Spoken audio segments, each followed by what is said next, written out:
Sir நில்லுங்க நில்லுங்க. என்ன சார் சுந்தரராஜ் சார், எங்கே கிளம்பிட்டீங்க? இல்லை மாலையோட போகிறீங்க? எந்த தலைவருக்கு மாலை போட போகிறீங்க? கட்சியில் சேர போகிறீங்களா? வாங்க, வந்து அந்த இடத்துக்கு வந்தோடனே தெரிஞ்சுங்க. வாங்க, என் கூட வாங்க, என் கூட வாங்க. சரி போங்க போங்க. ஓகே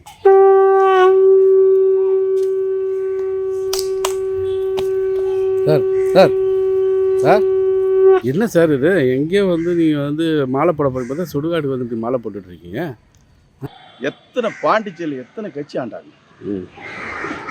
காங்கிரஸ் ஆண்டுச்சு, திமுக ஆண்டுச்சு, ஏடிஎம்கே ஆண்டுச்சு, சரி பிஜேபி ஆளு, என்ஆர் காங்கிரஸ் ஆளு. சரி சார், அதுக்கு இதுக்கு என்ன சார் சம்பந்தம்? யாராவது ஒரு ஆளு, ஒரே ஒரு கட்சி, எந்த ஒரு கட்சியாவது பாண்ட கட்சி பேண்ட கட்சி மக்களுக்கு பயன்படக்கூடிய அந்த ஆளை 3 மில்லு, ஒரு மில்லுல வந்து ஒரு ஷிஃப்ட்டுக்கு 5000 பேர் வேலை செய்வான். 3 ஷிஃப்ட் 15000 பேர் ஒரு ஷிஃப்ட்டுக்கு வேலை செய்வான். யாராவது ஒரு ஆள் ஏன் அவங்களால செய்ய முடியல சார்? அதுதான் நான் கேட்க வரேன். ஏன் செய்ய முடியல? தெரியல. மக்களுக்கு நல்லது செய்தானே வராங்க. அதனாலதான் நான் இல்ல மக்களுக்கு நல்லது செய்தானே ஆட்சிக்கு வராங்க. இல்ல ஆளை தருகன்னு யாராவது வாக்குறுதி கொடுத்துருக்காங்க?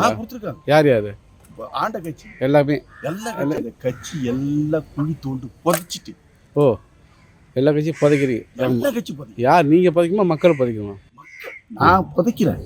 மக்கள் இதை பார்த்துட்டு இனி ஒரு காலங்கள்ல எல்லா கட்சியும் புதைச்சிட்டு புதுசா வர்றவங்க இந்த ஆளை யாரு எடுத்து நிர்வாகம் பண்ணி புதுச்சேரி மாநிலத்துல பழையபடி வேறுவாத சொல்றேன், எந்த ஒரு அரசியல் கட்சியும் இந்த 3 மில்ல துறக்கணும்னு வந்து வராங்களோ அவங்க மக்கள் ஆதரவு கொடுத்தான்னு வச்சுக்கோங்க, புதுச்சேரி அடிச்சு எந்த மாநிலமும் இருக்காது.